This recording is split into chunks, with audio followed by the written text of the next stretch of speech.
All right, this time around on Warriors Digital, we're letting you get to know all the different Warrior players, not just on the court, but maybe who they are as people. This episode, the one and only TJD, Trayce Jackson-Davis. On a long road trip, what do you do to kill the time other than practices and buses and games? Besides practice and buses, it's a lot of sleep, honestly. Sometimes go out to eat with some teammates, but other than that, it's chill. Outside of basketball, is it video games? Are you a movie guy? You read books? What's a Trayce Jackson-Davis hobby that fans wouldn't know about? Big movie guy. Me and my roommate, my best friend from high school and college, we lived together, so we like to rate movies. And then I play the game a lot with BP, and so those are two things that I do a lot.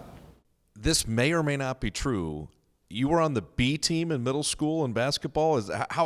How good was the A team if Trayce Jackson-Davis was on the B team? Trayce Jackson-Davis in middle school was about 5'10", 5'11", chubby, and didn't like basketball. And so, I was on the B team, grew 6 inches my freshman year, and then started on varsity. So, you've been through 2 pretty significant injuries in your life. You had a fractured skull and a fractured cheekbone. I don't want to talk about the medical on that, but what was it like resilience-wise to get through that, to recover, to be an elite professional athlete? A lot of people don't have that in their past. Yeah, well, it really happened really early in my life, and so I kind of remember it seldomly, but my mom always says, I think all your head injuries are out the way, you got them out the way early, and so, but I got a pretty cool scar from it, this one, so I think that's pretty cool, so. If you weren't a basketball player, what would you be doing in life? I think I'd be a chef. Do you have skills now, or is it something you want to be good at? Self-taught, and I'm pretty good, but always room for improvement. All right, so if people are coming to dinner at your house, what would you be rolling out? Pasta dishes, homemade pasta, of course, steak, a fish, so. Can you dance? No, my brother got all of the dancing attributes. I can sing a little, I can't dance. All right, so if you're singing, what genre are we in? We go to karaoke, TJD is busting out, who? I did Beyonce last year, but I think this year I'd break out some Rihanna. Beyonce and Rihanna? Yep. At some point, we may have to call your bluff on that. Absolutely. People here on the broadcast, they hear Trayce Jackson-Davis. Give people the backstory of Jackson-Davis and the hyphenated last name. So I lived with my mom in Indiana, and my dad, Dale, he lived in Atlanta, Georgia, and I'd visit him. But when I was living with my mom, my stepdad, Ray Jackson, was the one raising me. And so up until 8th grade, I was just Trayce Davis. And then when I got to high school, I was like, this guy raised me my whole life. I'm going to go Jackson-Davis because I felt like that was fair to both of them. And that's how it's been ever since. And on my ID, it's still Davis, but it was just a personal choice for me. Do you like TJD as a moniker, or should we be calling you anything else? No, I like that's what I've been called. Some of my teammates used to call me that in high school.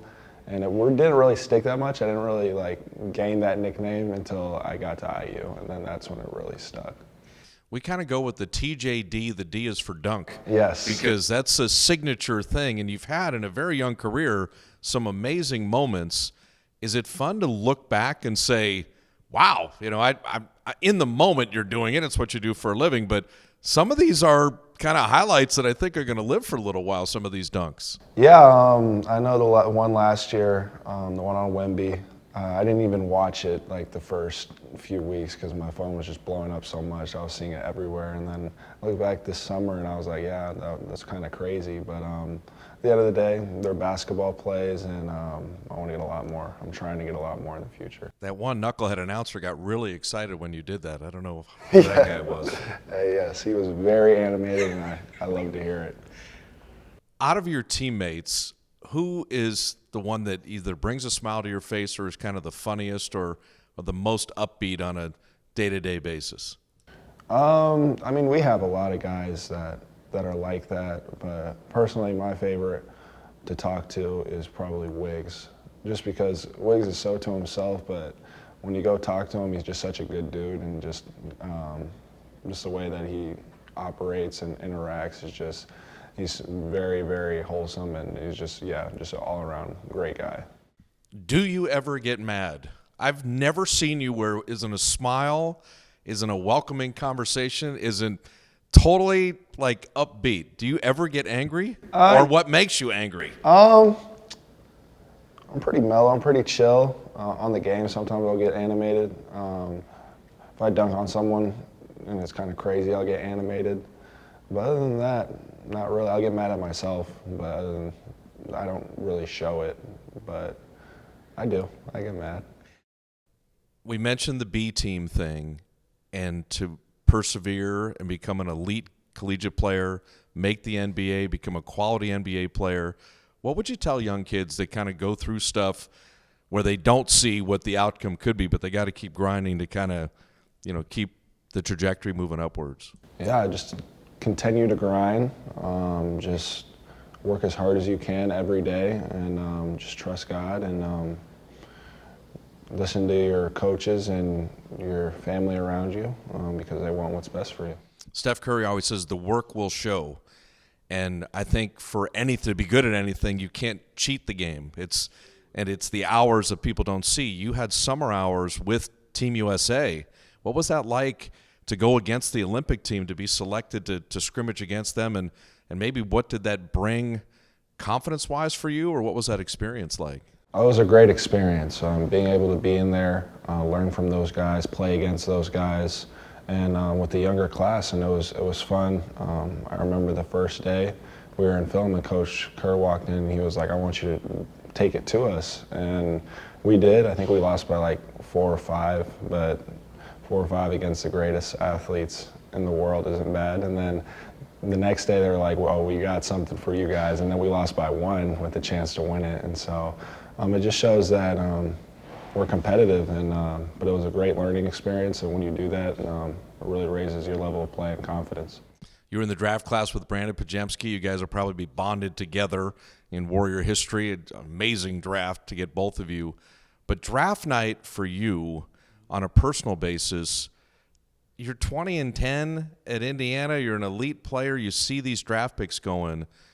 Fans watched the draft. Warriors were excited to get you. But what was it like for you personally on that night? I was upset. I was mad. Okay, we got you mad. There you go. Mad. But in all honesty, in hindsight, I didn't know what was going on behind the scenes.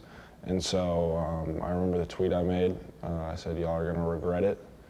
And I still stand on that. But I didn't know what was happening behind the scenes. I knew in the first round we were open to anyone, and then the second round hit, I didn't know my agents were behind the scenes telling teams no from pick 35 all the way to when I got drafted. And so we would have went anywhere, but the Warriors were the only team that were like, "We're not going to take you on a two-way. We know you're an NBA player." And so my agents were like, "All right, this is where we're going." And so Mike finally found a pick, and he got everything sorted out, and now I'm here, and I'm blessed to be here.